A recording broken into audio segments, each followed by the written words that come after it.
The words hit Joel Lockhart like a fist to the jaw, spoken with the casual cruelty of a man who thought he was doing him a favor. "She sent back the last 2 men the agency placed with her," said Hector Briggs, the correspondence agent sitting behind his cluttered desk in Abilene, Kansas, in the dry summer of 1878. He had a toothpick working in the corner of his mouth, and an expression that said he had seen every flavor of fool walk through his door. "Sent them packing inside of a week each. One of them said she inspected his hands before she'd even shake them. The other said she made him read 3 passages from a book before she'd sit down to supper with him." Hector leaned back in his creaking chair and spread his hands wide as if presenting evidence at a trial. "She is demanding, Lockhart, particular, some might say impossible. You seem like a decent enough man, so I am telling you plain." Joel sat very still in the wooden chair across from Hector's desk. His hat was in his hands. The brim had been turned twice already by nervous fingers, though he would not have admitted to the nervousness. He was 31 years old, lean and sun-darkened, with the kind of quiet in him that came not from emptiness but from long practice at holding things inside. He had ridden 3 days from his ranch outside the town of Calvary Creek, in the hill country of central Kansas, to sit in this office and hear this. He looked at the small photograph the agency had sent him by post 2 weeks earlier.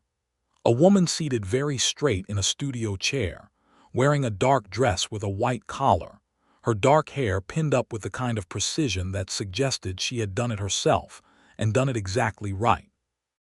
Her eyes, even in the gray tones of the photograph, held something that was not softness. It was not hardness either.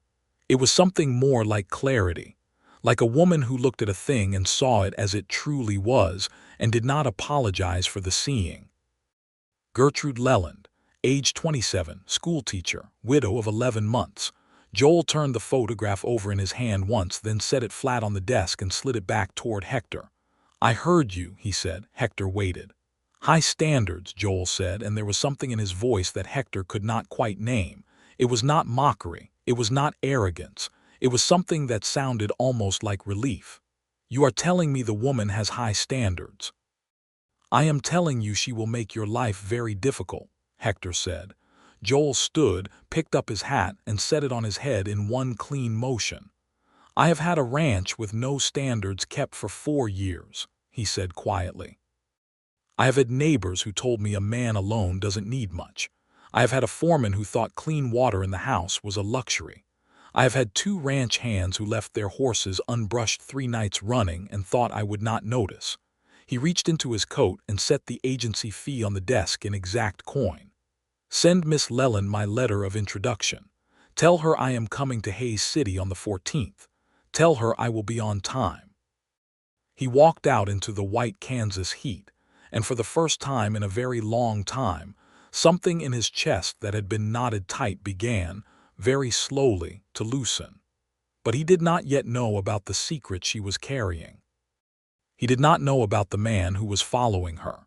He did not know that arriving in Hays City on the 14th would set into motion a chain of events that would test every piece of him, strip away every careful defense he had built, and force him to make a choice that no amount of solitary ranching could have prepared him for. He only knew that the photograph was in his breast pocket and that he could not stop thinking about those eyes. The road back to Calvary Creek was long and dry and gave him too much time to think, which was both his habit and his curse. He had been born in Missouri in 1847, the 3rd son of a farmer who believed that silence at the table was a virtue and that asking questions was a form of weakness. He had come west at 19 with $2 and a horse named Caleb who died of colic outside of Salina.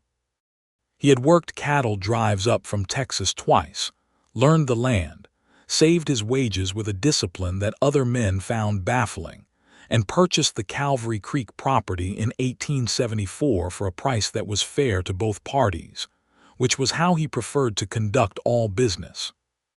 The ranch was called the Double L, not because he had any romanticism about the name, but because the deed had been written with 2 L's in Lockhart, and he had decided it was already decided.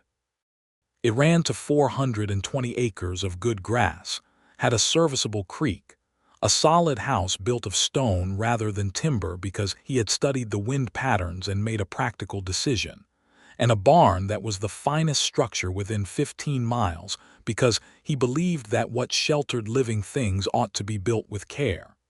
He had been married before.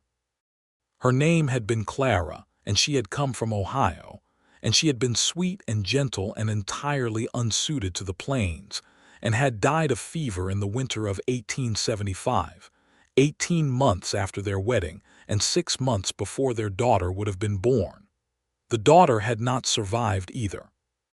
Joel had buried them both on the east side of the property near the old cottonwood, had sat with the grief for what felt like the appropriate amount of time, which was actually far too short because he did not know how to sit with grief, and had then thrown himself back into the ranch with a totality that his foreman, a man named Pete Garland, described as frightening. He had not looked for a wife again for 3 years. When he finally allowed Pete to talk him into writing to the Westward Correspondence Agency, he had done so with the measured practicality of a man who needed a partner on a working ranch, not with any particular hope of finding something that would make his chest feel the way it did when he looked at a photograph of a woman with clear eyes and a straight spine. That part, he decided, was going to be a problem. Hays City sat about 40 miles east of the center of Kansas, and in 1878 it had settled into something that resembled a permanent town, though it still carried the energy of a place that knew violence and was not entirely done with it. The cattle drives had moved the railhead further west, which had taken some of the wildest element with them, but Hays City still had its saloons and its dust and its particular frontier quality of being a place where a person could be entirely reinvented or entirely destroyed, sometimes in the same afternoon. Gertrude Leland lived in a 2-room house on the quieter north end of town, which she rented from the widow of the former schoolmaster. She had arrived in Hays City 14 months ago with her husband, Thomas Leland, who had taken a position as the town's new schoolmaster. Thomas had been a careful, educated man from Philadelphia who had believed, with the faith of someone who had not yet encountered the actual plains, that the West was a place of opportunity and fresh air. He had died 3 months after their arrival of a fever that had moved through Hays City like a dark tide, taking the very young and the not strong alike. Thomas had been 32 and not particularly strong, though he had tried. Gertrude had stayed. This was the fact that everyone in Hays City agreed was most notable about her. Every person who heard the story expected her to go back east. She had money enough for the train. She had a sister in Philadelphia. She had a mother who wrote letters every 2 weeks imploring her to come home. She stayed because the school had needed a teacher and she was the most qualified person available, and because something about the immensity of the Kansas sky made the smallness of her grief feel, if not smaller, then at least proportionate to something vast enough to hold it. She taught 23 children ranging in age from 5 to 14. She taught them reading, arithmetic, geography, history, and the proper construction of a written sentence. She was strict. She was fair. She had once sent the son of the town's most prominent cattle buyer home, with a note explaining that his habitual tardiness was not a character trait she was willing to accommodate. And when the cattle buyer himself had come to her door to explain who he was, she had listened politely and then explained who she was, and the boy had been on time every day for the following 6 weeks. She had agreed to the correspondence agency because Reverend Aldous Pemberton and his wife, who were her closest friends in Hays City, had sat her down over supper one evening in April and made the case with a gentleness that she recognized as genuine concern rather than pity. She had thought about it for 3 weeks. She had written to the agency with a list of what she required that was, she was aware, longer than most women submitted. She had required literacy. She had required a man who maintained his property with care. She had required honest accounting of his financial situation, his character references, and his intentions regarding children, education, and her continued teaching. She was aware that 2 men had declined further correspondence after reading her requirements. She was aware that 2 others had come in person and been found wanting. She was not ashamed of this. She was 27 years old. She had survived the plains. She had built a life here on her own terms, and she was not going to compromise the architecture of that life for the comfort of a man who could not meet her where she stood. The letter from Joel Lockhart arrived on a Tuesday morning in late September, 3 days after she had received the agency's note that they were recommending him, and that he intended to arrive on the 14th of October. She read the letter standing at her kitchen table, still wearing her coat from the walk home from the school. It was 2 pages, written in a hand that was clear and exact without being rigid. He wrote that he was a rancher, not a man of letters, and apologized for nothing. He wrote that he had read her list of requirements and found none of them unreasonable, and that he intended to address each one directly rather than in the vague terms he had noticed in the letters she had shared with the agency. He addressed each point. He was literate. He read when he had time.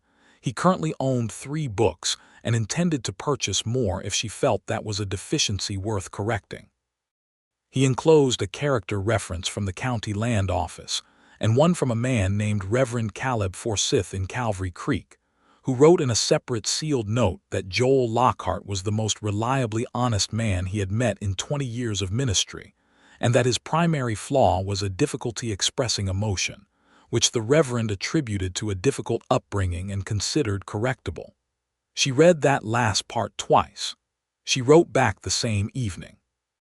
She told him she would meet him on the 14th at the hotel dining room at noon, that she would not be late, and that she expected the same.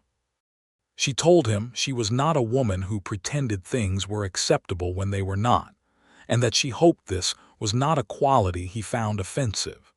She told him that she had found the directness of his letter refreshing, and that she intended to be equally direct when they met.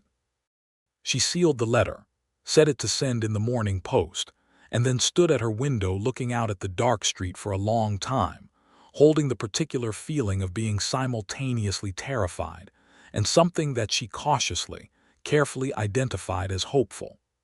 She did not know in that moment that a man named Silas Crenshaw was 3 days' ride from Hays City and coming closer. She did not know that the secret she had been keeping since Thomas's death was about to stop being something she could manage alone. She did not know that the 14th of October was going to be a great deal more complicated than a meeting over a midday meal in a hotel dining room. She knew only that the letter was in her apron pocket and that she had read it 4 times. October in central Kansas arrived with the cold that had no hesitation about it, coming down from the north in the night and leaving frost on the grass by morning. The sky turned the deep blue of cold weather, and the cottonwood trees along the creek lines went yellow all at once, as if the color had been waiting for permission. Joel Lockhart left the Double L Ranch on the 11th, giving himself 3 days' ride to arrive in Hays City with time to see to his horse and his appearance before the appointed noon. He took his good horse, a gray gelding named Dutch who had no interesting history but was absolutely reliable, which was the quality Joel prized most in horses as in people. He packed light, as he always did. He wore his better coat, which was black wool and had been purchased in Abilene 2 years ago for a land transaction meeting, and which he had kept brushed and folded in his trunk since. He had told Pete Garland where he was going, which was a conversation he had not particularly enjoyed, because Pete was the kind of man who thought he was subtle and was not.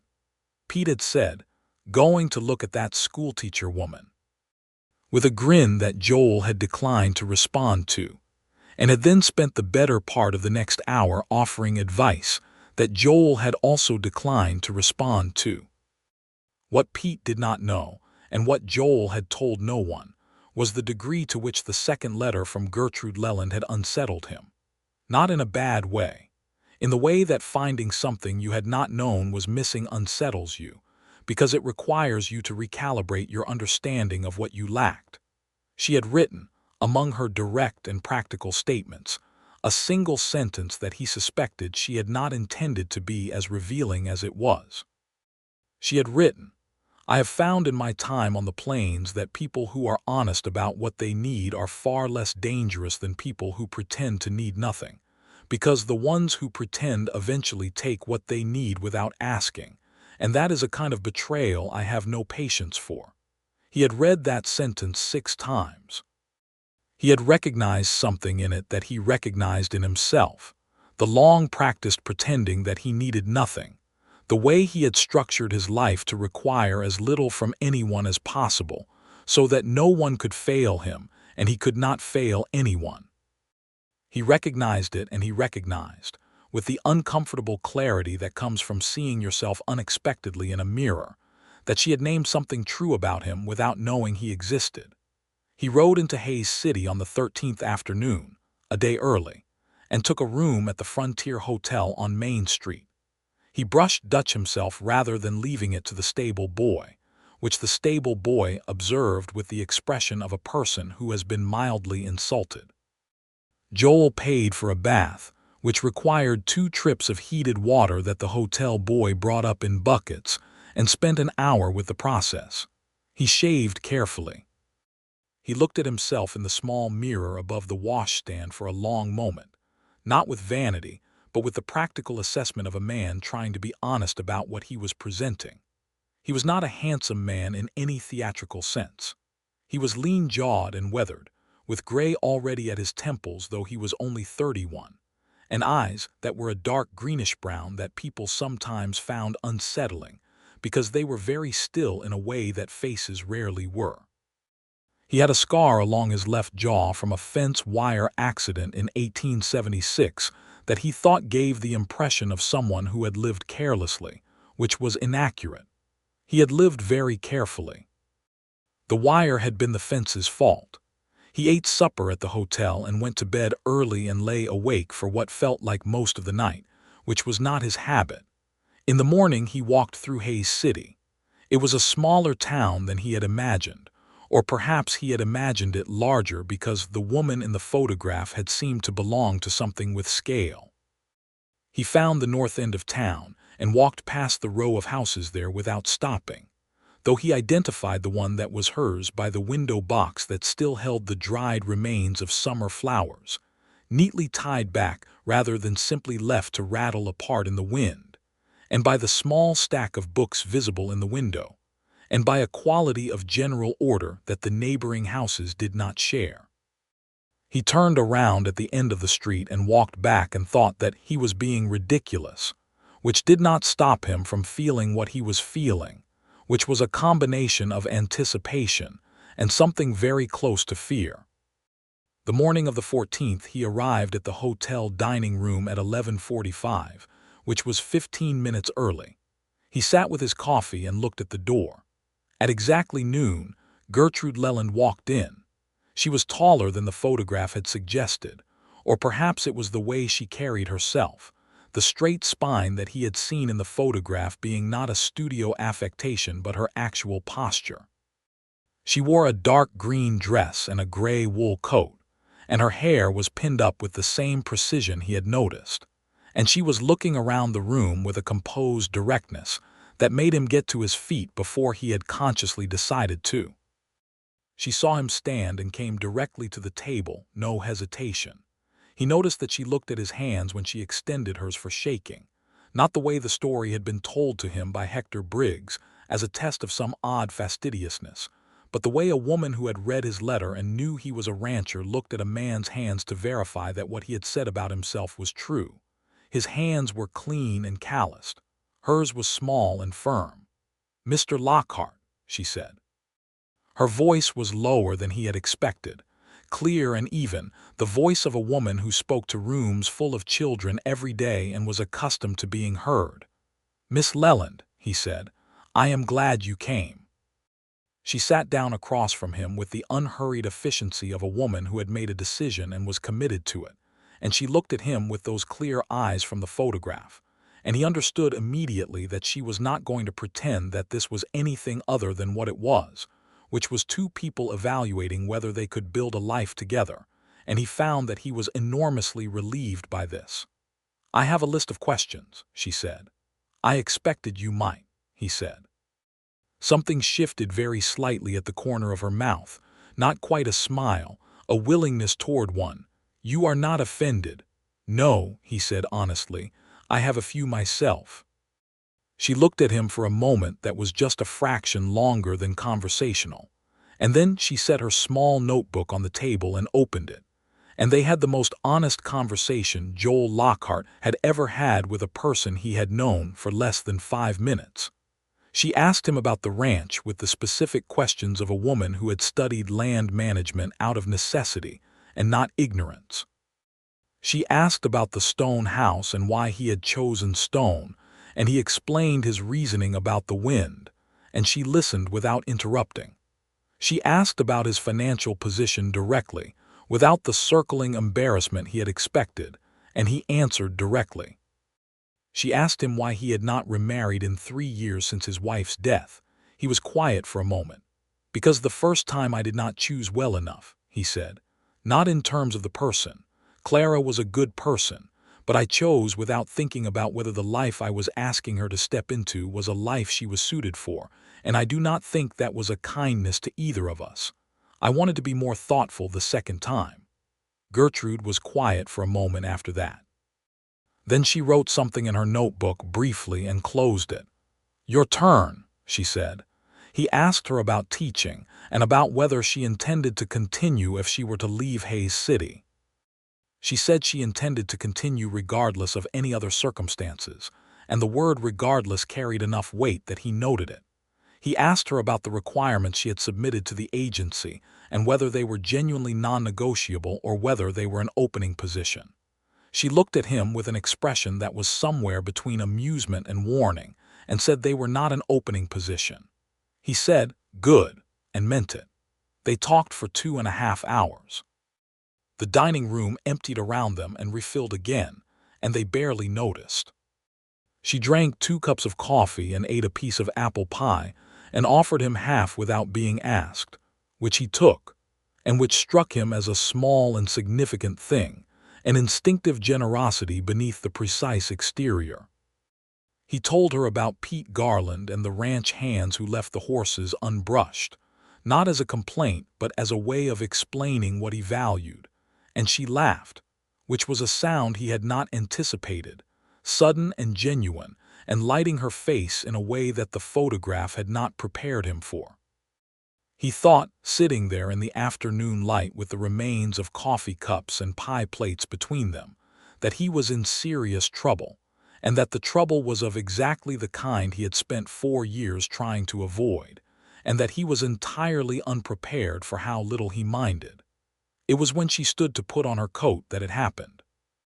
A man came into the dining room from the street, moving fast, and stopped when he saw Gertrude with the absolute stillness of a person who has found what they were looking for before they were ready to find it. He was perhaps 40, broad through the shoulders, with a red beard and the trail dust of a man who had been riding hard. He had the particular look about him of someone whose anger had been marinating for a long time in a confined space. Gertrude went very still.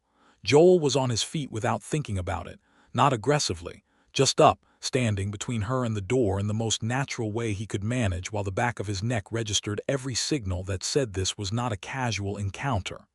"Miss Leland," the man said. His voice was tight in a way that suggested enormous effort at control.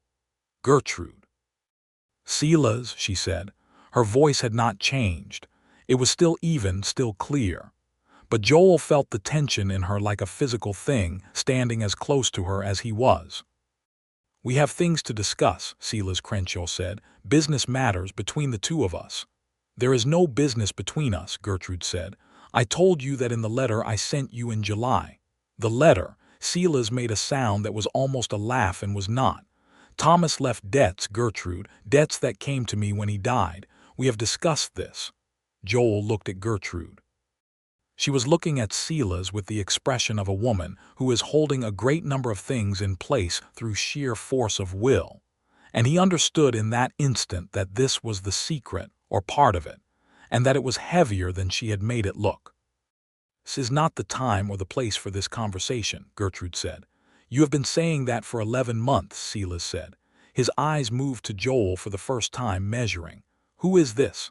"My name is Joel Lockhart," Joel said quietly. "I am a friend of Miss Leland's." "A friend," Silas said, with the specific inflection of a man filing information for later use. "Silas," Gertrude said, and there was a warning in her voice that was also a kind of exhaustion. "I will speak with you tomorrow." "Not here, not now." Silas looked between them for a long moment with the expression of a man calculating odds. Then he turned without a word and walked back out the door, and the room breathed again. Joel turned to Gertrude. She was buttoning her coat with steady fingers, but her jaw was very tight and her color was high. "I owe you an explanation," she said. "You do not owe me anything," he said, "but I will listen if you want to tell me." She looked at him for a moment with something complicated in her eyes, and then she said, "Walk with me." They walked north along the main street and then turned onto the quieter road toward her house, and she told him the shape of it, not all of it at once, but enough. Thomas had borrowed money from Silas Crenshaw before they left Philadelphia. Old friends turned uneasy partners, and Silas had come west 6 months after Thomas's death, claiming the debt had passed to her with the estate. The amount was $400. The documentation Silas presented was, she believed, false, or at least altered, because she had found Thomas's account books and the numbers did not reconcile. But she was a woman and a widow, and she had no lawyer, and Silas had letters in Thomas's hand that could be read certain ways. She stopped at her gate and turned to face him and said, "I am not telling you this to make it your problem. I am telling you because you saw it happen and you deserve to know the context. This is my situation and I am managing it." Joel looked at her. The afternoon light was going golden, and there were the beginnings of what would be a cold evening already threading through the air, and she was standing there with the weight of this on her, and the straight spine and the clear eyes and the absolute refusal to ask for help she had not offered to ask for, and he felt something shift in him with the completeness and finality of a bolt being thrown. "I would like to help," he said, "if you will allow it." She studied him. "Why?"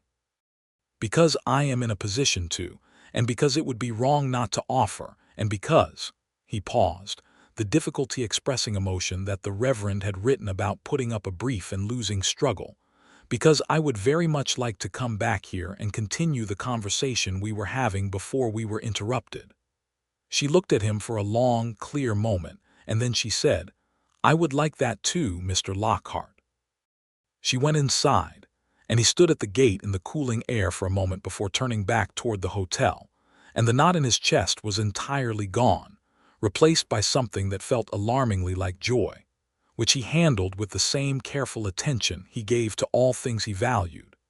He spent the evening at the hotel writing a letter to a lawyer he knew in Abilene, a man named Warren Pierce, who had handled the Calvary Creek land title and who Joel knew to be thorough and honest. He explained the situation in plain terms and asked Pierce to advise on the best course for establishing the authenticity of correspondence used as debt documentation. He sent it with the Morning Post rider. He also did not leave Hays City the next day or the day after. He sent a message by the hotel boy to the north end of town, asking if Miss Leland would accept his company for the morning. She sent back a note that said she would be at the school until noon, but that he was welcome to come by at 12:30, and that she generally walked to the general store on Fridays to collect supplies, if he wished to accompany her and continue their conversation. He wished to. They fell into something over the following days that was remarkable for its naturalness, given that they had been strangers 9 days earlier. He walked with her to the school in the mornings and collected her at noon. They ate lunch at the small restaurant on 2nd Street, which was quieter than the hotel dining room, and talked with an honesty and a range that he had not experienced with another person in his adult life. She told him about Philadelphia, about her family, about the particular quality of grief that was losing Thomas, who had been her husband and her friend, even if the love had been the steady, comfortable kind rather than the burning kind. and she said this last part without apology.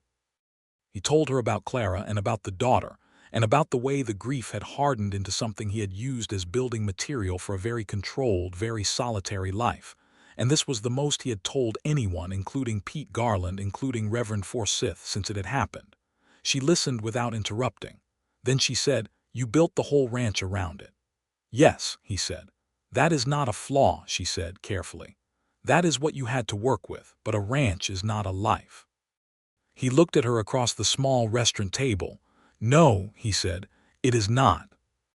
On the third day, Silas Crenshaw came to the school at the end of the afternoon, before Joel had arrived to walk Gertrude home, and he was not in a conversational mood.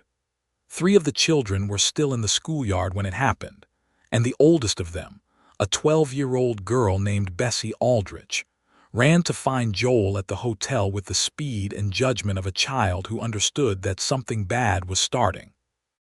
Joel arrived at the school to find Silas standing too close to Gertrude in the schoolyard, his voice low and pressured, and her steady and cold as iron. He was saying something about arrangements being made, and the word arrangements landed with the ugliness of a threat that doesn't quite expose itself.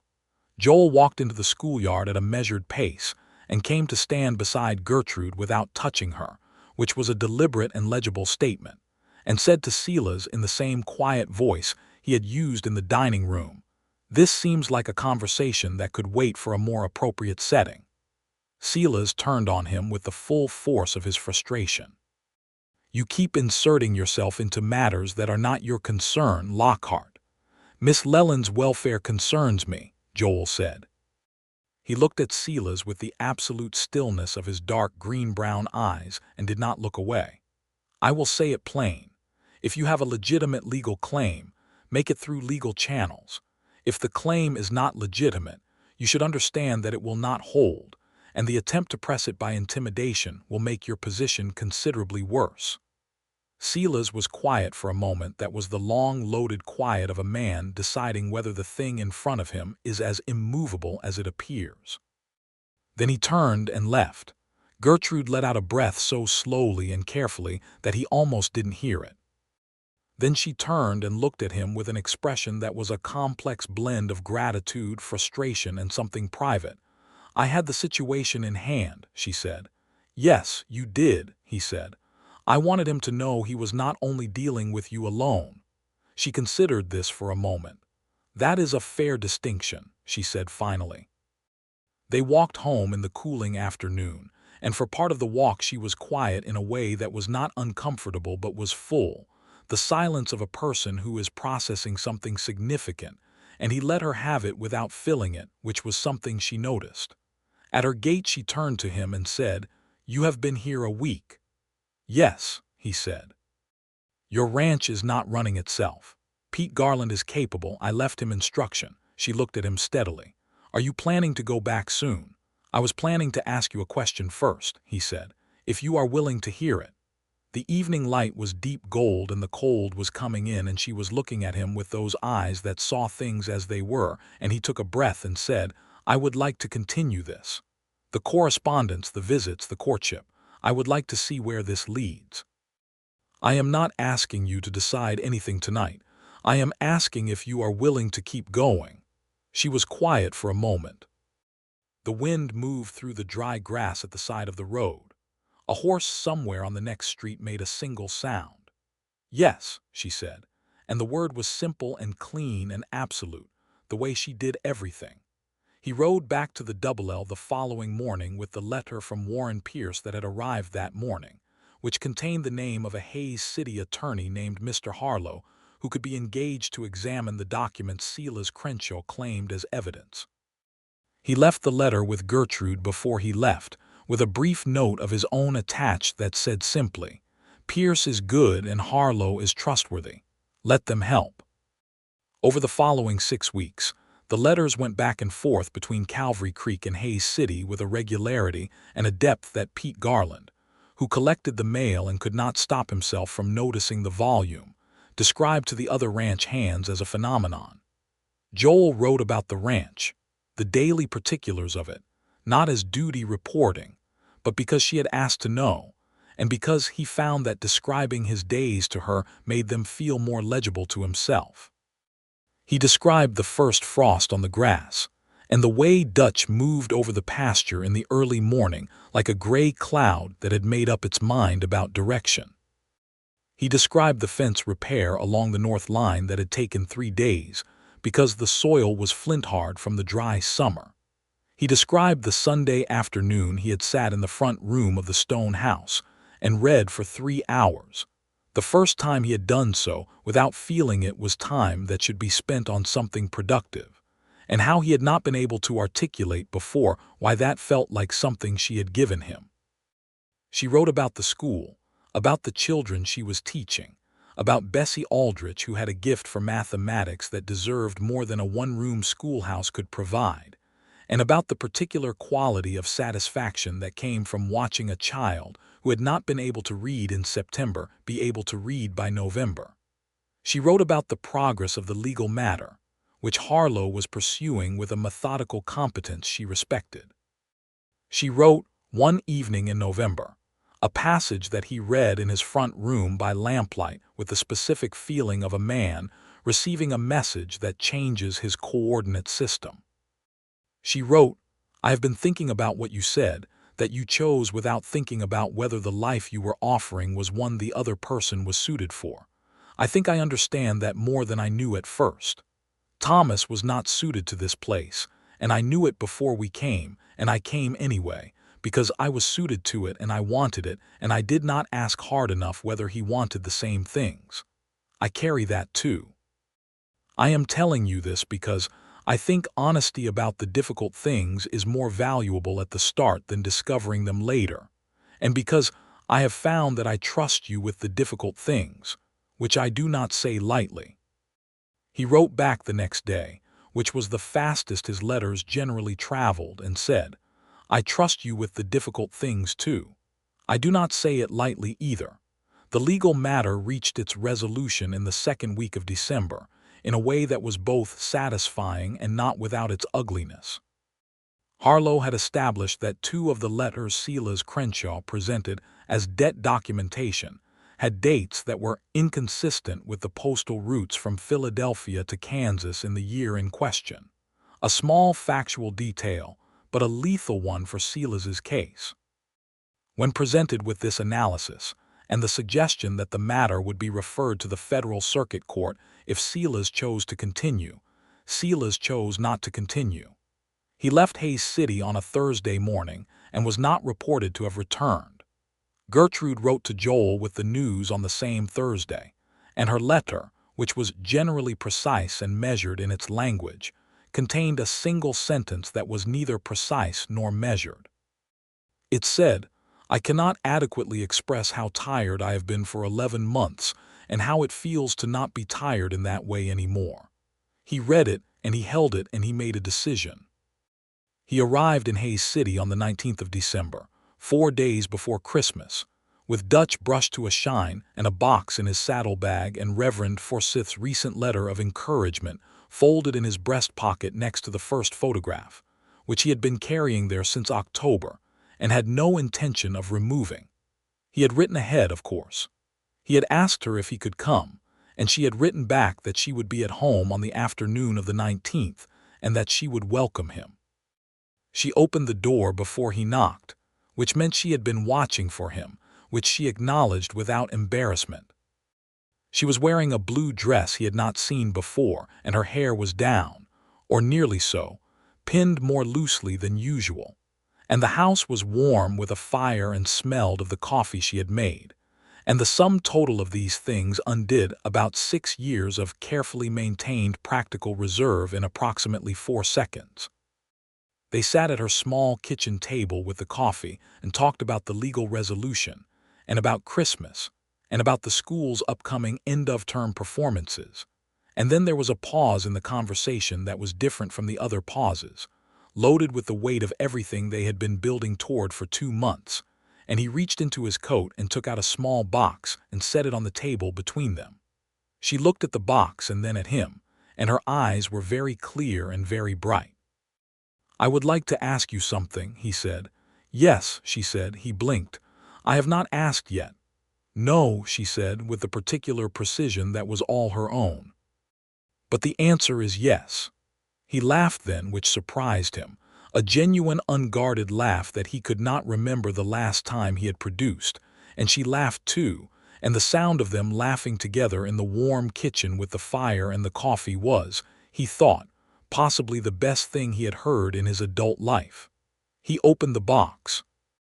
The ring was simple, gold with a small dark garnet, which he had chosen because the jeweler in Abilene had shown him diamonds and sapphires, and he had thought none of them suited her.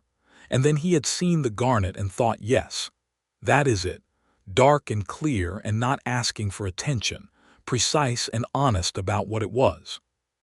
She held out her hand and he put the ring on, and she looked at it for a long moment, and then she looked at him and said, "It is exactly right."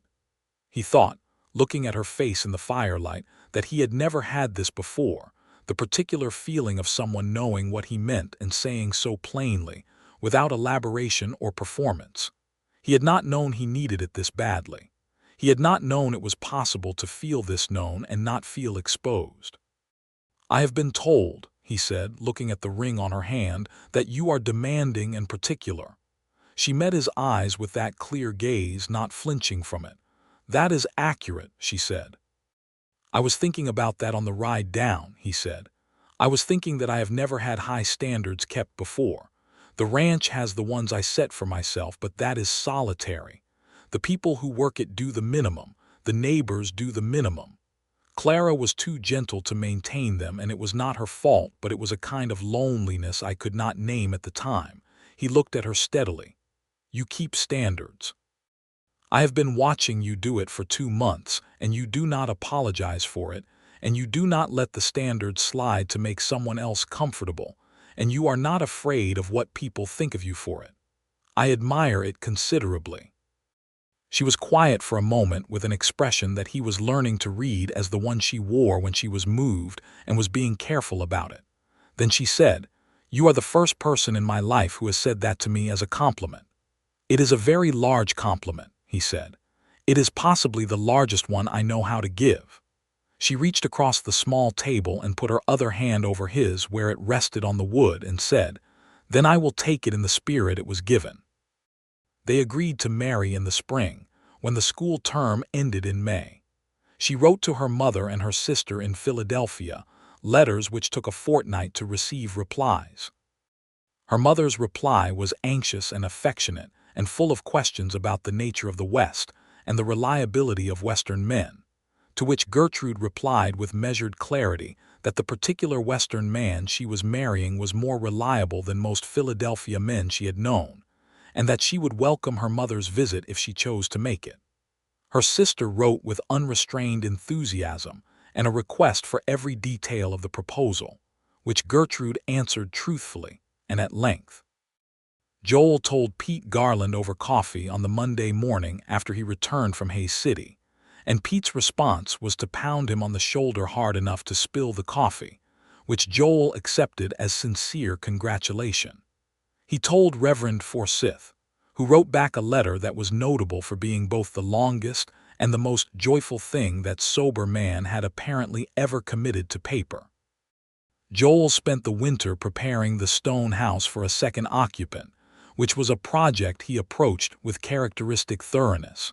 He had a second wardrobe built by the carpenter in Calvary Creek. He had the front bedroom, which he had been using as a storage room since Clara's death, properly cleaned and furnished, with a new iron bed and a proper mattress, and a quilt that Pete's wife, Marion, made without being asked as a wedding gift, and brought over one afternoon in March with the air of someone who had decided this was going to happen with or without an invitation. He added shelves to the front room for books. He bought books in Abilene, selecting them with a care that the bookseller, a spare elderly man named Mr. Keene, found either admirable or baffling, he could not tell which. History, geography, 2 novels that Mr. Keene recommended with some enthusiasm. A volume of natural science that Joel thought might interest her given what she had written about teaching geography. A copy of the complete Shakespeare, which was heavy and expensive, and which he bought anyway because he felt it was the kind of thing that ought to be in a house where a schoolteacher lived. He wrote to her about all of it, and she wrote back about each item with the engaged specificity of a person for whom these details were not trivial, but were, in fact, the actual substance of what it meant to share a life with someone. She wrote that the Shakespeare was extravagant and that she was delighted. She wrote that the natural science volume was exactly the sort of thing she had been wanting and could not justify the expense of, and the detail that she could not justify the expense made him very quietly glad he had bought it. She came to Calvary Creek once before the wedding in late March, when the school had a break of 3 days for Easter.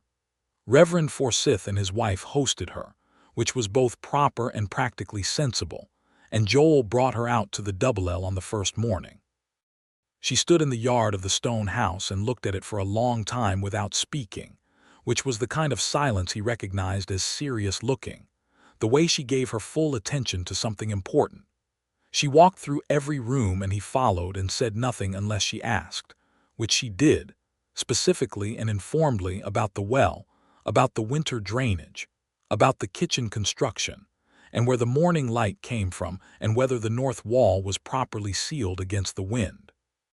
He answered everything. When she got to the front room and saw the new shelves and the books, she was quiet for a moment with her back to him. Then she turned and said, "You built this for someone to live in." "Yes," he said. "Not to run, to live in." "Yes." She looked at him with those eyes. "You built it better than you knew," she said softly. He thought that was the most precise description of his own life he had ever heard from an outside observer, and that only she could have seen it, and that the seeing of it was a kind of gift he did not have adequate language for. He reached out and tucked a strand of hair behind her ear that the wind from the door had moved across her face, and she looked up at him with an expression that was completely unguarded for just a moment, and he kissed her for the first time, carefully and briefly, and when he stepped back her expression had changed to something warm and very settled, like a person who has been traveling for a long time and has just seen the place they are going to stop. "May is too far away," she said. "Yes," he said. "It is."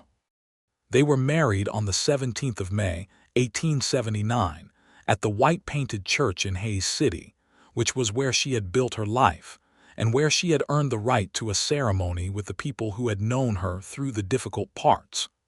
Reverend Aldous Pemberton performed the service. Gertrude's mother, a small, precise woman named Agnes Leland, who was clearly the origin of her daughter's directness, and who approved of Joel within the first 10 minutes of their meeting in a way she made entirely clear, sat in the front pew. Gertrude's sister, whose name was Frances, cried with tremendous enthusiasm throughout. Pete Garland and his wife, Marion, sat on the groom's side, and Marion cried too, and Pete pretended not to notice. Gertrude wore a dress that was the deep green of late summer oak leaves, not white, because she had been married before and did not feel the occasion required pretense, and she looked so precisely herself, so entirely and deliberately Gertrude Leland, standing in the front of a church on her own terms, that Joel had to look down for a moment and then back up, because looking directly at her was doing something to his composure that he had not prepared for. She caught him looking and held his gaze with those clear eyes, and the corner of her mouth moved in the way he knew now as her fullest expression of private joy, and he thought, "This is the thing I did not know I was missing.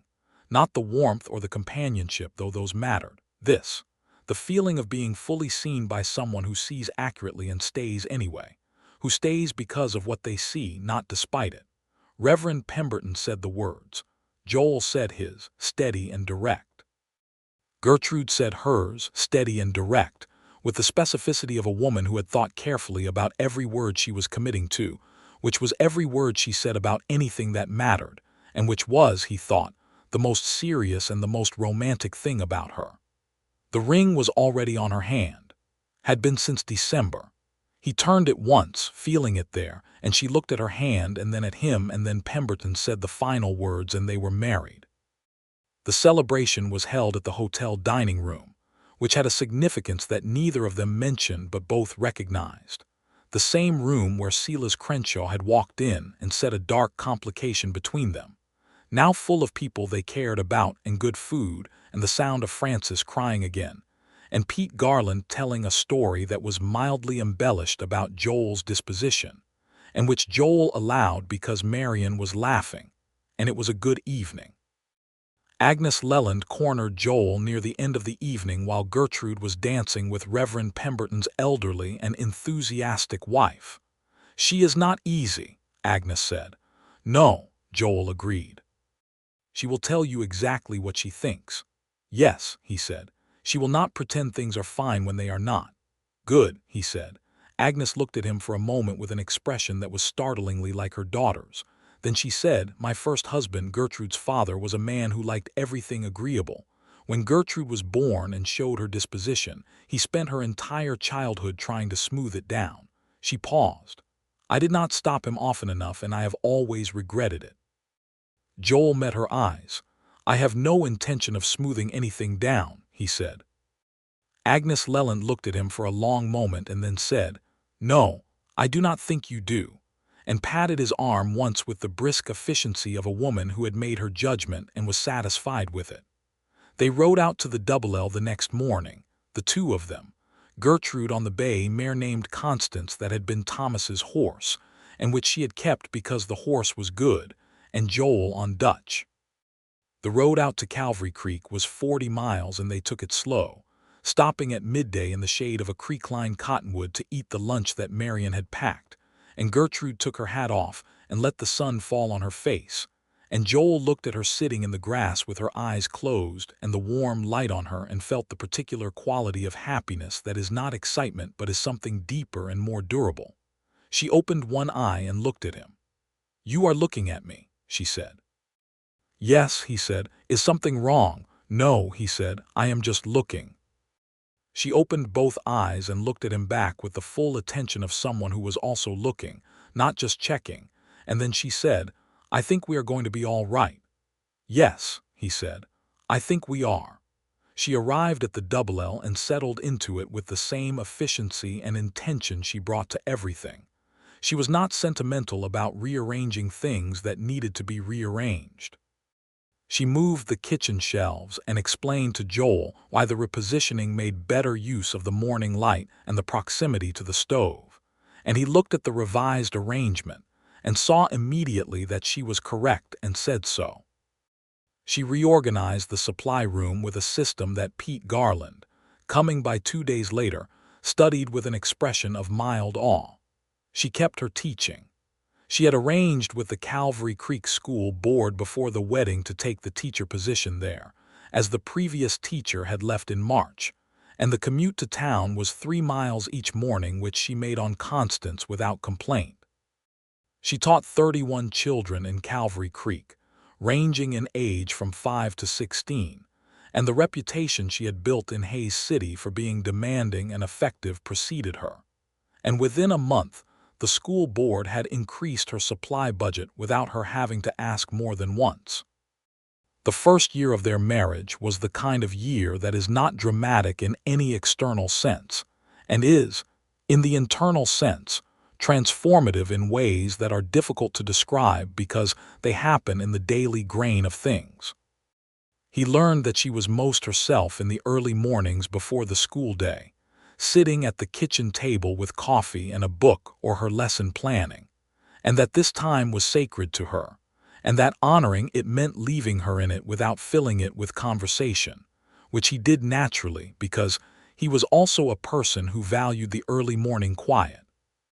He learned that her standards did not relent when she was tired, but that they became more precise and less explained when she was tired, and that this could be misread as coldness by someone who did not know her, but was in fact just the stripped-down version of her, the same precision but without the energy to frame it. He learned that the thing she most needed when she was having a hard day was not solutions, but to be listened to without interruption, and that she always knew when she was getting solutions instead of listening, and that it made things worse. She learned that he showed care through action rather than words, and that this was not a failure of feeling but a different fluency entirely. so that when she came home to find the kitchen woodpile had been restacked because he had noticed it was getting low, or when she found that he had gone out in the early morning to reissue Constance before she needed it. These were the things that were his language of affection, and once she understood the language, she could hear it clearly everywhere in her daily life. She learned that the stillness in him was not absence but depth, and that when she cracked the surface of that stillness, what was underneath was not emptiness but a great deal of feeling that had simply not been practiced in its expression, and that it came out in the particular way he looked at her sometimes, and in the things he wrote in his letters when he was away for the occasional cattle transaction, and in the way he said her name. He said her name, Gertrude, with a quality that no one else used. Not with the slight emphasis on the old-fashioned weight of it that some people put there, and not with the formal distance of acquaintance, but with something that was entirely his own, quiet and direct and warm in a way that was all the more effective for being so unself-conscious.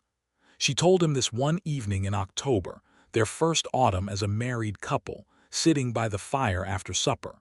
She said, "You say my name differently than anyone else." He looked at her.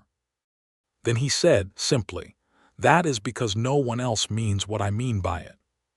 She put her book down and looked at him for a long moment, and then she got up and came and sat next to him rather than across from him, which was what they had both been doing, sitting on their own sides of the fire in the companionable silence of two people who were comfortable enough to not need to fill the space, and she put her head on his shoulder. He put his arm around her.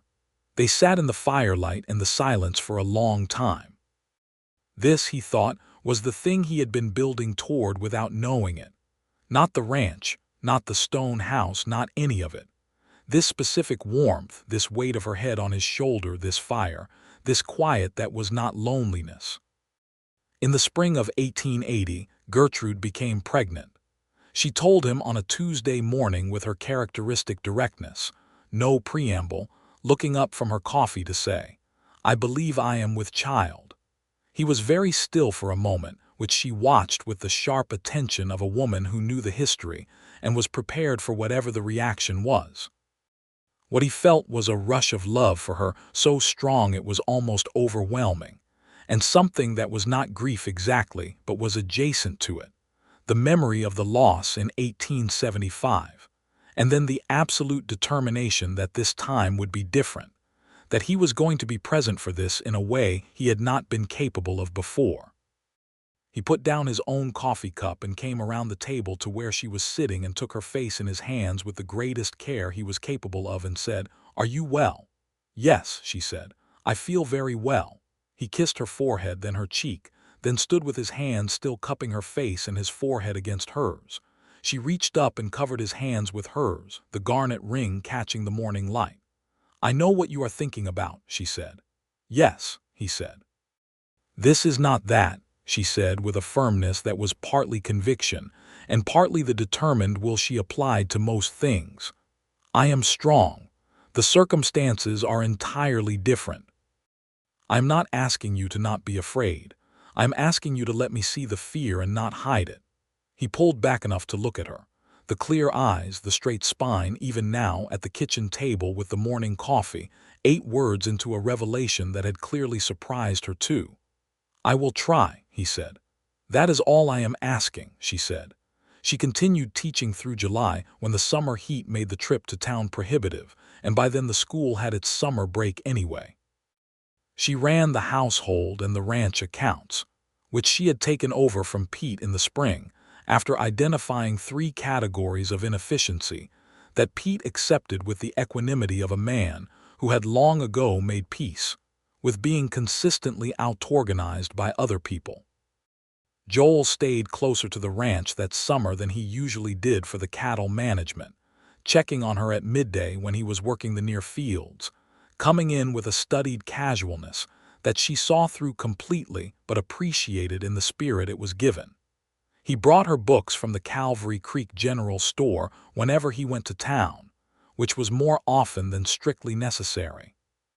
He sat with her in the evenings and she read and he did the ranch accounts, and sometimes she read to him aloud from whatever she was reading, and he found he liked this more than he had expected.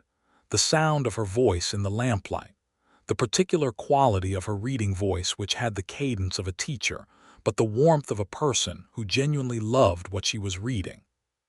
The baby came in December of 1880 in the stone house, attended by the doctor from Calvary Creek and Marion Garland, who was a practical and calm presence, and who had delivered 2 of her own grandchildren. It was a long labor, long enough that Joel paced the front room with a controlled desperation that Pete, who had insisted on waiting with him, watched with the expression of a man storing this information for later. The baby was a boy. He was born healthy and vocal, and with a shock of dark hair that was his mother's exactly. And when the doctor brought him out and put him in Joel's arms for the first time, Joel stood in the front room of the stone house with this new small person in his arms, and felt the grief of 1875 shift into something it had never been before, which was the past. Not forgotten, not erased, but genuinely the past finished, no longer the present tense thing it had been for 5 years. He carried the boy in and gave him back to Gertrude, who was pale and exhausted and entirely herself, looking at the baby with the focused intensity of someone studying the most important thing they had ever seen. "He is well," she said. "Perfectly well," Joel said. "Loudly well." She looked up from the baby to Joel's face and read what was there. "You are all right," she said. "Yes," he said, and meant it in the full and complete sense. She turned back to the baby and adjusted him with the instinct that seemed to arrive with the birth as a kind of knowledge, and said, "What shall we call him?" They had discussed names but not decided. He sat on the edge of the bed next to her and looked at his son, who had quieted and was looking at the ceiling with the unseeing but absolute attention of a newborn. "Thomas," he said, "if you would like." She looked at him quickly. Her eyes were bright. "Are you sure?" she said. "He was a good man who came out here and tried his best," Joel said, "and he was yours. I have no trouble with it." She looked at the baby for a long moment. "Thomas Joel Lockhart," she said, trying it. "Yes," Joel said. She leaned her head against his shoulder carefully, still looking at the boy. He put his arm around her with the care of someone holding something fragile and enormously precious, which was what this was. Thomas Joel Lockhart was a strong and healthy child who grew with the combination of his mother's precision and his father's tenacity, which made him a small person of extraordinary determination before he could properly walk. He was inquisitive about everything, particularly the ranch, following Joel with dogged persistence from the time he was old enough to walk across a paddock, and absorbing everything with the intent listening that was so exactly his mother's quality that Joel sometimes watched it with a private wonder. Gertrude returned to teaching the following September, leaving Thomas in the mornings with Marion Garland, which Marion conducted with the enthusiasm of a person who had been waiting for this specific arrangement. She rode Constance to school and back each day, and stood at the front of her classroom with the same standards and the same fairness and the same uncompromising care. And the Calvary Creek School Board unanimously agreed that she was the finest teacher the town had ever had, which they told her at the end-of-year meeting in May, and which she received with a composed thank you that conveyed genuine appreciation without any performance of false modesty. Joel watched her navigate the world she had built in Calvary Creek, with the same feeling he had carried since October of 1878 in Hays City. The feeling of a man who cannot quite believe his luck and has decided to stop being surprised by it and simply be grateful. He watched her at the school Christmas performance in December of 1881, standing at the side of the room, while 30 children performed the pieces she had prepared them, every one of them note perfect because she had made them practice until they were note perfect. And on her face was the particular expression of a woman doing what she was made to do, in the place she had chosen, with the life she had built around her. And she caught his eye from across the room, and the small smile she gave him was the private one, the one that was only his, and he thought that he was the luckiest man in central Kansas and quite possibly further. In the spring of 1882, the Double L had its best cattle year since Joel had bought the property. Pete Garland, riding the fence line in April, found that the North Pasture's grasses had come back stronger than any year before, which he attributed to the changed grazing rotation that Gertrude had proposed, and Joel had implemented, drawing on the natural science book he had bought in Abilene in the winter of 1879. Pete reported this to Joel with an expression of philosophical acceptance, and to Marion with an expression of pure delight. Gertrude proposed that they use part of the year's proceeds to improve the school supply situation, which the Calvary Creek School Board had not addressed despite her suggestions for 3 consecutive years. Joel agreed, and they purchased new reading primers, a proper globe, and an updated set of arithmetic books, which Gertrude installed on the classroom shelves with the expression of someone setting things in their proper place after a long time of waiting. She found him in the barn one Saturday evening that spring, brushing Dutch in the easy, comfortable way of a man who would rather do a task himself than have it done sloppily, and she leaned on the stall door and watched him for a moment. "I want to tell you something," she said. "Tell me," he said, not stopping. "The first time I saw you in that dining room," she said, "I had already decided it was probably not going to work. The other 2 men had been so eager to appear to be what I asked for, and so visibly incapable of actually being it, that I had come to that lunch prepared to be disappointed again." He stopped brushing and looked at her. "When did you change your mind?" he said. "You said the standards were good," she said. "When you did not try to charm me out of them or explain why they were slightly excessive, you said, 'good,' as if high standards were obvious and natural and you had been waiting for someone else to have them." She paused. "I thought this one understands something the others did not." He was quiet for a moment. Then he said, "I was told you were demanding and particular." "I know," she said. "Hector Briggs has a loose tongue. He was trying to discourage me." "Did it work?" "No," he said. "I had never had high standards kept before. It sounded like exactly what I needed." She looked at him for a long moment with those clear eyes that had been looking at him accurately for 4 years now and had never yet looked away from what they found. Then she pushed off from the stall door and came in and took Dutch's brush from his hand and hung it on the hook, and she put both hands on his chest and looked up at him. "I kept them," she said. "You kept them," he agreed. "You have kept everyone."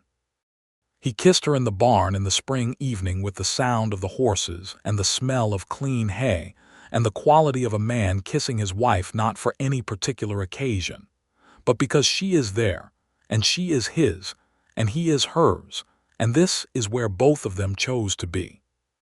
They stayed that way for a time in the quiet of the barn, her head against his chest, his arms around her, Dutch looking on with the dignified indifference of a horse who has seen a great deal of human behavior and found most of it mildly incomprehensible. The summer of 1882 brought a drought that tested the whole region, not the worst the plains had seen, but bad enough that 3 ranches to the west of the Double L reduced their herds, and one was sold outright. Joel and Gertrude's ranch held. The water management of the creek line, the rotated grazing, the careful husbandry of the pastures, all of it paid back the investment of time and thought. They sold 40 head at the Abilene market at a fair price in September, enough to see the next year out comfortably, and returned home through the dry October landscape with the ranch secure. That October Gertrude discovered she was pregnant again. She told him with the same directness as the first time over morning coffee, looking up to say, "I am expecting again, I believe in May." He looked at her with an expression that made her laugh. "You look startled," she said. "I am not startled," he said. "I am calculating." "What are you calculating?" "Whether I can get the south bedroom properly set up as a nursery before Thomas decides he wants it," he said. She laughed, and he smiled, which was the expression she had decided was her favorite thing in the world, not because it was rare but because it was honest, the smile of a man who did not bother to smile unless something was genuinely worth smiling about. They told Thomas that evening, in the kitchen after supper. Thomas was 2 years old and possessed of a vocabulary and comprehension level that regularly surprised people meeting him for the first time. He processed this information with the intensity of a small scientist and then said, "Will it be a boy?" Joel said, "We do not know yet." Thomas considered this and then said, "I want it to be a boy." Gertrude said, "We will see what arrives." Thomas accepted this with the equanimity of a child who had learned early that his mother was the final word on what was acceptable, and went back to the wooden horse he was playing with. Joel looked at Gertrude over the top of their son's head, and the look they exchanged was the kind that does not require words.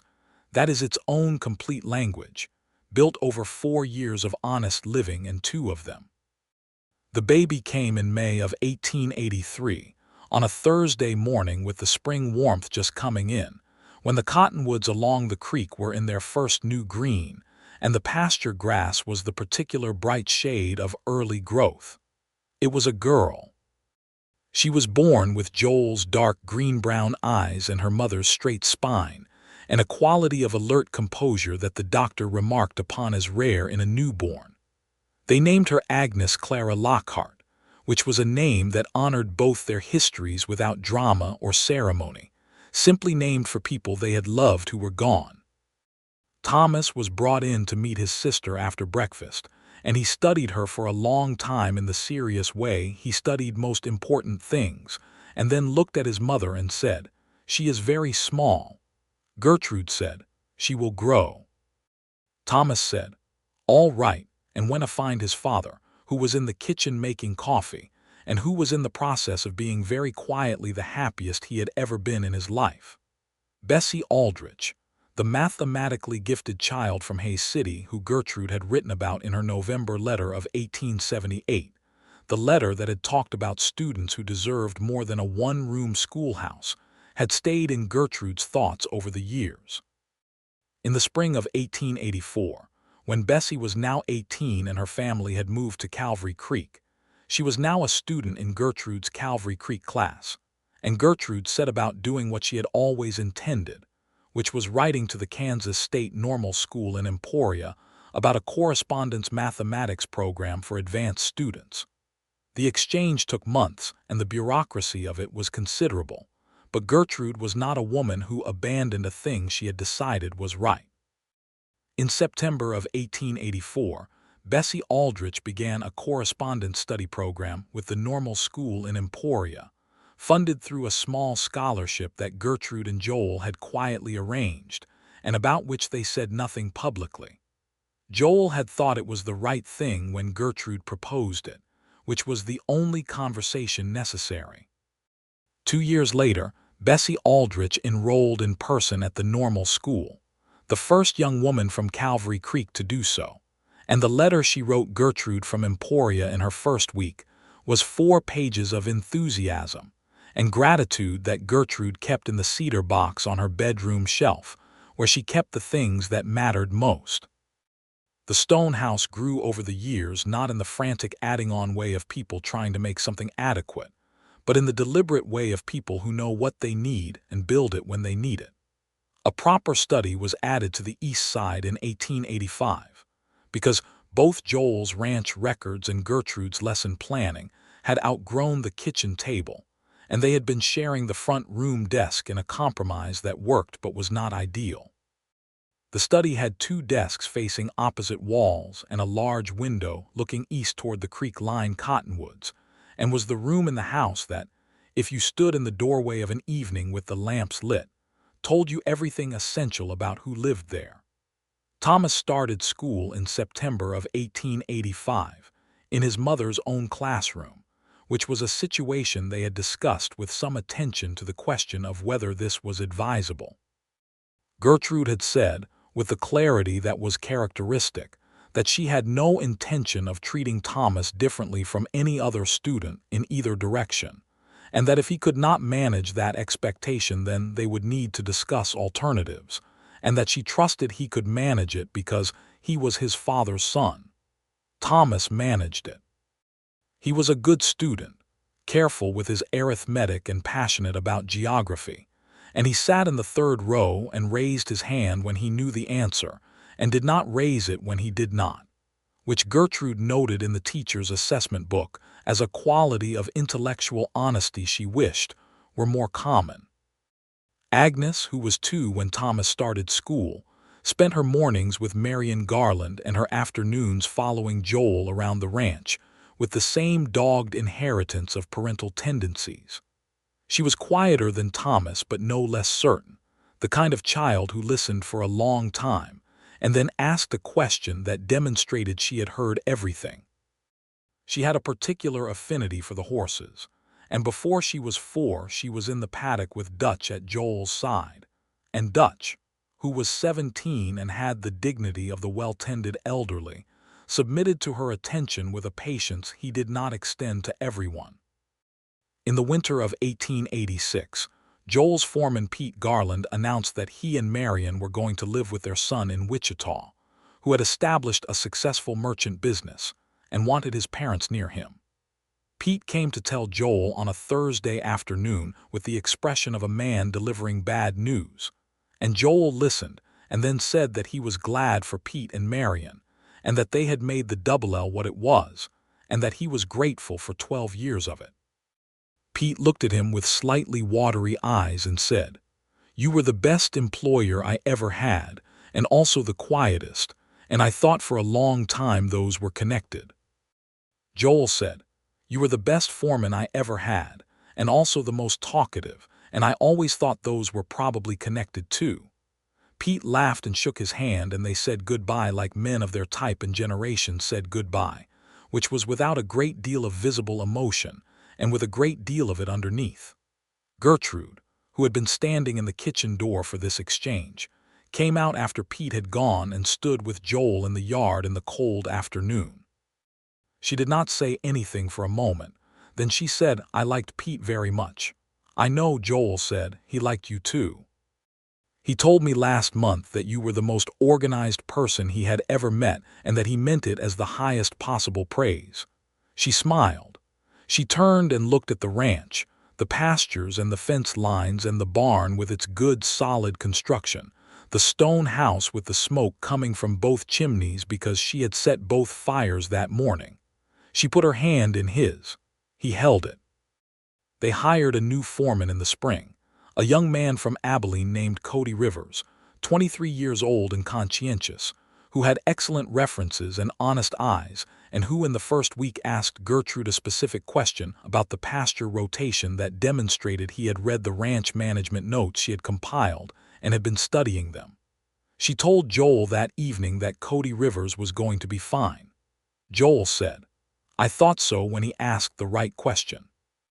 Life on the Double L in the late 1880s had the quality of a thing that has been built carefully and is now bearing the full weight of what it was built for.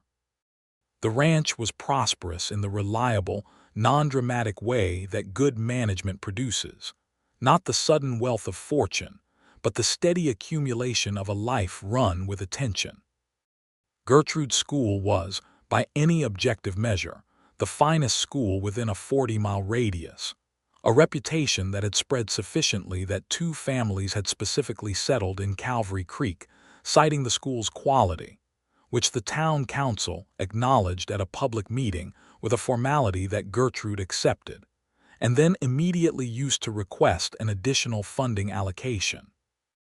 Thomas, at 10, was the kind of child who reminded people of both his parents simultaneously, which was a feat of genetic combining that his mother's sister Frances, visiting from Philadelphia in the summer of 1890, commented on with great enthusiasm.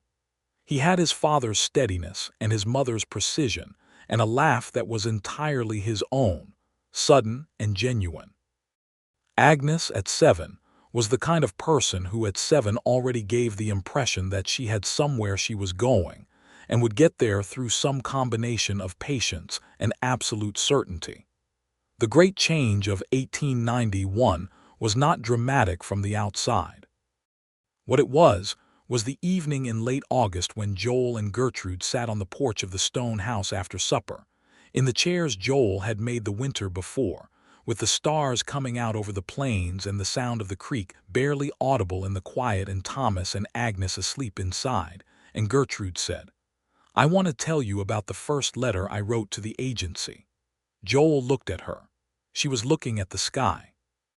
She said, I wrote to 7 agencies before I wrote to the Westward Correspondence Agency. I wrote them each a letter with my requirements, and most of them wrote back to say they did not place women with requirements of that nature, and 2 of them wrote to say they would be happy to assist me if I could moderate my expectations. I was about to give up the whole enterprise when I wrote to Hector Briggs, and Briggs at least had the honesty to accept my letter and tell me truthfully that he thought it would be difficult. She paused. I was ready to stop, she said. I had persuaded myself that I was looking for something that existed only in theory, a man who was capable and honest and who did not need me to be smaller than I was. Joel was very quiet. Then you wrote, she said. And in the first letter you said the requirements were not unreasonable. Not that they were acceptable, not that you could work with them. Not unreasonable, as if it would be the unreasonable thing to not have them. And I thought, he is either exactly what I need or he has no idea what he is agreeing to. Joel said, I knew exactly what I was agreeing to. She turned and looked at him. I know that now, she said, but at the time I was still protecting myself. I came to that first lunch with every intention of finding the reason it would not work. I had 2 reasons ready before you even arrived. What were they? He said. She smiled. I was prepared for your hands to be uncared for because a working rancher who was not genuinely careful would show it. And I was prepared for you to be 15 minutes late and have an excuse. And your hands were clean and calloused and you were there when I walked in, she said, so I had to put the reasons away. He looked at her profile against the darkening sky. Then he said, I was there at 11:45. She looked at him. You said noon. I said I would be on time. I was early. That is above the standard, she said. I know, he said. I want it above the standard. She was quiet for a moment that had a specific texture he had learned over 12 years, the quiet that meant she was feeling something strongly and was deciding whether to express it directly or obliquely. She said directly, I love you, Joel. He said, I love you, Gertrude. I have for a long time, she said. I know. I have been watching you show it for 12 years. He said, I know you have. I have been glad of the watching. She turned back to the stars, and he reached over and took her hand in both of his, and they sat in the August dark with the plains stretching away in every direction around them. The stone house warm behind them, the children asleep, the ranch quiet, the creek running its invisible course through the dark, and the particular deep peace of people who have built something true and are sitting inside it. In 1893, Thomas was 13 and Gertrude was 41, and the decision to expand the stone house was made not from necessity, but from the luxury of being able to make it. A full second floor was added, with 2 proper bedrooms for the children and a sleeping porch for the hot summers. The construction took most of the summer, managed by a builder from Calvary Creek named Hatcher who was thorough, and Gertrude supervised the interior arrangements with an attention to detail that Hatcher privately found both demanding and instructive. The result was a house that had grown into itself the way good things do, organically and with intention. Thomas graduated from Gertrude's school in May of 1895, and within 3 months had the highest examination results in the county entrance assessment for the Kansas Agricultural College in Manhattan. He packed his trunk with the methodical care of his father and the organized efficiency of his mother, and Joel drove him to the railway station in a silence that was not uncomfortable but was full. On the station platform, Thomas looked at his father and said, "Thank you for the ranch." Joel looked at him. "For what about the ranch?" "For building it like it mattered," Thomas said. "Not just for the cattle, like it was worth caring about. I want to build something like that." Joel was quiet for a moment. Then he said, "You will." Thomas shook his hand and then, with the impulsiveness of a boy who was mostly a man but not entirely, embraced him briefly and hard, and then stepped back and picked up his bag and got on the train with the decisiveness that was his mother's. Joel stood on the platform until the train was out of sight, and then turned around to where Gertrude was standing 10 feet behind him, because she had given them the moment, and then stayed close enough to be there when it was over. He walked back to her and she looked at him with those eyes. He said, "He is going to be all right," she said. "He absolutely is." They walked back to the wagon and he helped her up and climbed up beside her and took the reins, and they drove back through the September morning to the Double L. And she talked about Agnes's mathematics progress and the new reading materials she was ordering for the fall term. And he talked about the north fence needing work before winter. And the conversation was entirely ordinary and was also the whole of their shared life. Agnes at 12 was already the best writer in the family, which Joel acknowledged with a pride that he tried to temper and could not entirely manage. She had taken over the primary care of the horses with Cody Rivers's guidance, demonstrating a natural ability that went beyond affinity into genuine skill. She was planning to be a doctor. She had announced at supper one evening in 1895 with the tone of someone reporting a settled decision rather than expressing an aspiration. Joel had looked at Gertrude, and Gertrude had said, "There is a women's medical college in Chicago." Agnes had said, "I know, I have been corresponding with them." Joel had put down his fork and looked at his 12-year-old daughter with the expression of a man who has been consistently out-organized by the women in his household for 17 years and has no complaints about this. The years turned with the particular quality of years that are full and good, each one distinct in its events and continuous in its warmth. Joel turned 50 in 1897, which Gertrude marked with a supper that was exactly what he would have chosen if anyone had asked him, which she had not needed to ask because she simply knew. Thomas wrote from the agricultural college, where he was in his second year, with the kind of long letter that suggested he had learned from his mother's correspondence habits. Cody Rivers had by now become something between an employee and a member of the family, a fixture of the Double L with his own small house on the property, and a reliability that Joel had come to depend on as he had once depended on Pete Garland. The 20th century arrived in the particular way that calendar changes arrive, with more ceremony than the day really warranted, and a continuity that made the ceremony feel both important and slightly beside the point. Gertrude taught school in January of 1900 the same as she had in January of 1890, with the same standards and the same care. Joel checked his fence lines the same as he always had, though he moved through the work a little more slowly, and Dutch, who was 33 and the oldest horse in the county by any reasonable accounting, stood in his stall with the serenity of the very ancient. Dutch died in the spring of 1900 on a warm April afternoon, with Joel sitting on an overturned bucket beside him in the manner of a man keeping a vigil. Gertrude came out to the barn at dusk and found him there, and she sat down on the hay beside him without speaking, and after a while put her hand over his. He said he was a good horse. She said a very good horse. He said 33 years, she said, reliable to the end. They sat in the barn in the quiet of the spring evening, and it was grief of a small and particular kind, the grief of a long and faithful companion, and it was bearable because she was there, and because she had always known that the quality he valued most in horses as in people was reliability, and Dutch had been reliably there for 33 years, and now reliably, quietly, naturally gone. Thomas came home in the summer of 1900 with the degree from the agricultural college and the news that he intended to establish his own operation near Salina, which he had researched with thoroughness and executed with the combined practicalities of both his parents.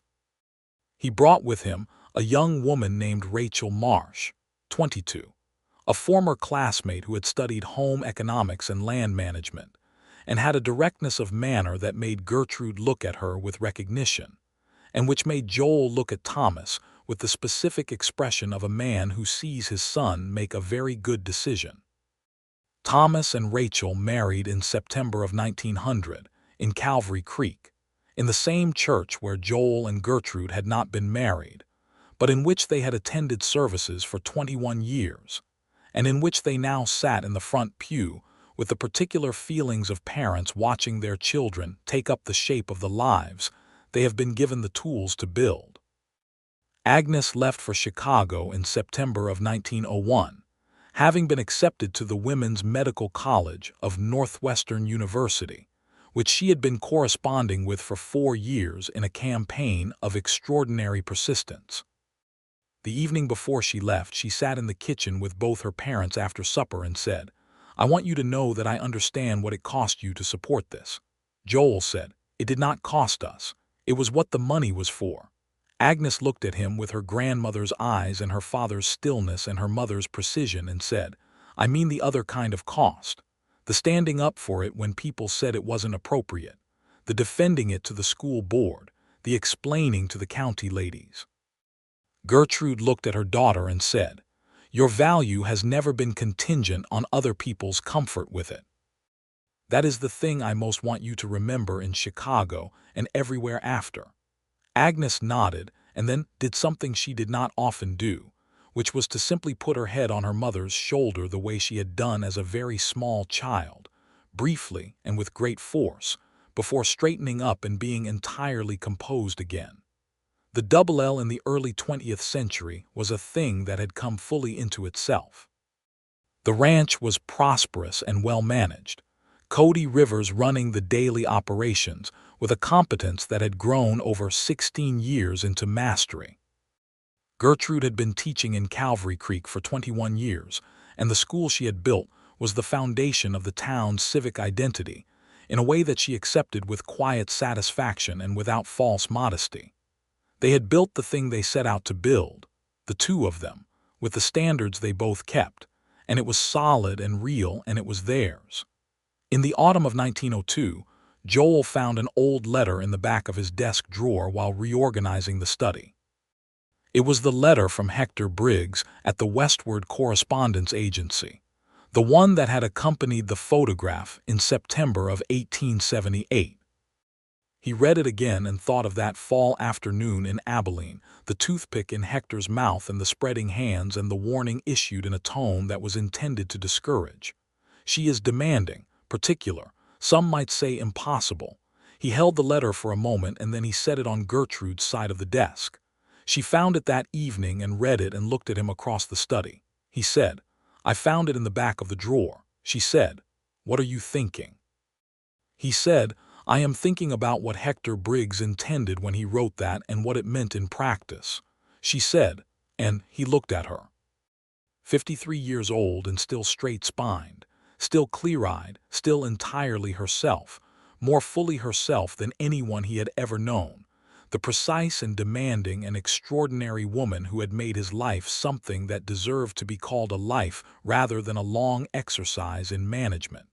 He said, "I am thinking that I never told you properly what it meant. That first letter from Hector, I came back to the hotel room and I sat with the photograph and the warning and I thought, this is what I have been missing. Not just a partner on the ranch, a person who keeps standards, a person who would make me keep them too." Gertrude looked at him for a long moment with the eyes that had been looking at him accurately for 24 years. She said, "You told me. In the barn. That first spring," he said, "I told you the outline of it. I did not tell you the thing underneath it." She waited. He said, "I was afraid for most of my life that I was the kind of person that high standards would find wanting, that if someone looked clearly enough they would find the deficit. Clara was gentle enough that the standards were low and I could meet them, but that was loneliness of a different kind. And I had gone so long without it, the being truly met, that I had stopped believing it was possible." He looked at his hands on the desk. "And then Hector Briggs told me you were demanding and particular," he said, "and it felt like a description of something I needed the way a man in the dry summer needs water. And I did not examine that thought very carefully because I was afraid of what I would find if I did. But I rode to Hays City, and I sat in that dining room 15 minutes early, and I was afraid in a way I had not been afraid since the winter of 1875, but I was more afraid of not going than of going." Gertrude got up from her chair and came around to his side of the study and sat on the edge of the desk in front of him with the ease of 24 years of marriage, and she took both his hands in hers. She said, "I knew you were afraid. That first morning. You hid it very well, but I saw it." He looked up at her. She said, It was one of the things that made me trust you, that you were afraid and you came anyway, and you were completely honest the whole time. A man with nothing at stake is not afraid. You had everything at stake and you came, and you were honest about who you were and what you needed. And that was the beginning of everything." He turned her hands over in his and looked at the garnet ring that had been on her finger since December of 1878, 24 years, worn to a particular smoothness. He said, "I have never had high standards kept before." "I told you that," she said. "You have told me. You show me every day." He said, "So do you, every single day." She leaned down and kissed him in the lamplight of the study they had built together, with his desk and her desk, and the books he had bought for her, and the books she had brought from Hayes City, and all the records of the ranch, and all the years of her lesson plans. And outside the stone house, the September night of the plains was coming in cool and clear, and the creek was running, and somewhere across the dark pasture, Cody Rivers was making his rounds the way Pete Garland had before him, and the horses were in the barn where Dutch was not anymore, but where his successors stood in the quiet, and the grass was good, and the fences were mended, and the whole thing that they had built was standing, solid as the stone it was made of.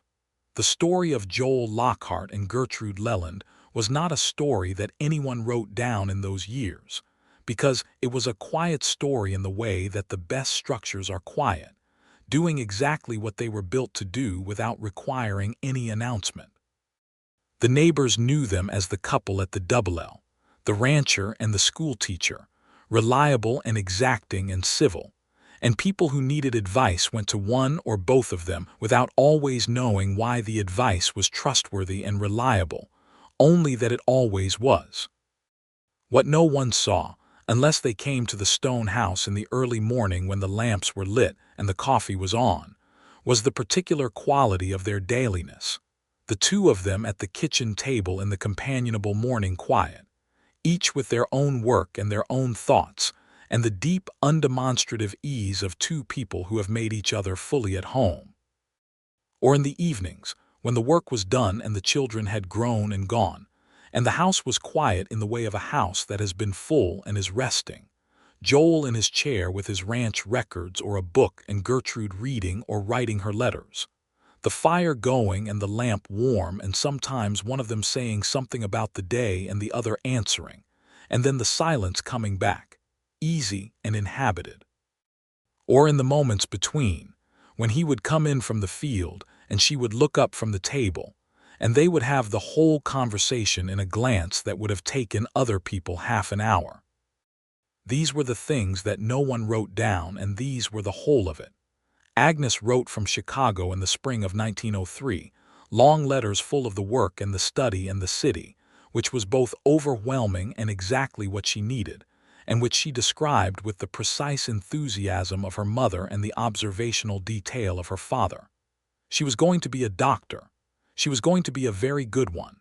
This was not a hope or an aspiration. It was a settled fact awaiting its completion. The way most things Agnes had decided became facts.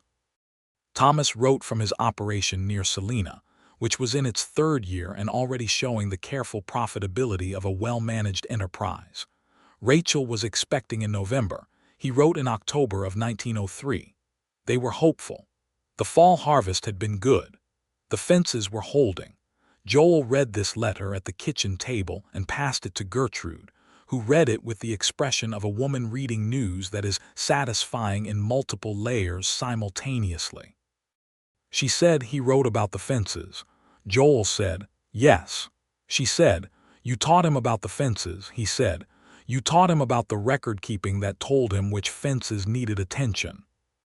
She folded the letter and set it on the table and put her hand over his in the habitual gesture of 25 years. She said, "We did well." He said, "We did."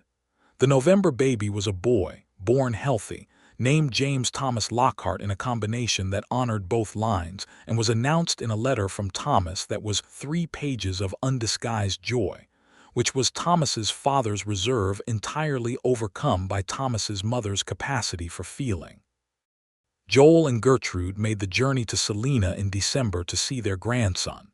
The first time Joel had been on a long road trip in several years, and he sat in the back bedroom of Thomas and Rachel's house with the baby in his arms, and the particular feeling of a man who has come full circle through something very large, and arrived somewhere entirely good.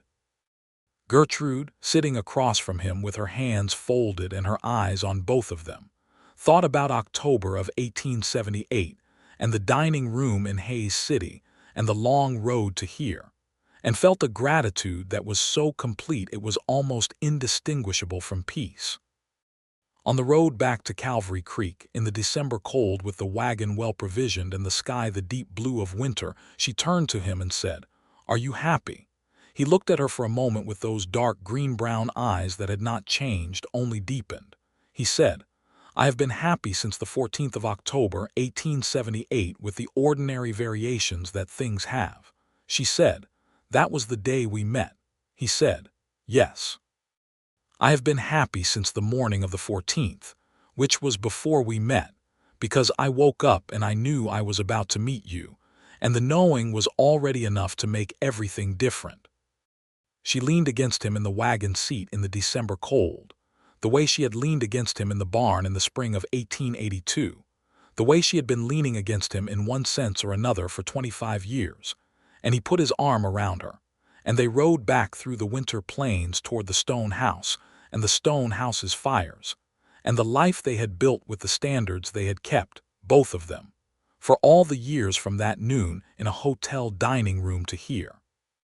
The Double L stood against the winter sky, solid as it had always been, the smoke rising from the chimneys in the cold air, Cody Rivers's lamp on in his house across the yard, the horses in the barn, the creek running low under its skin of ice, everything in its place and tended and real.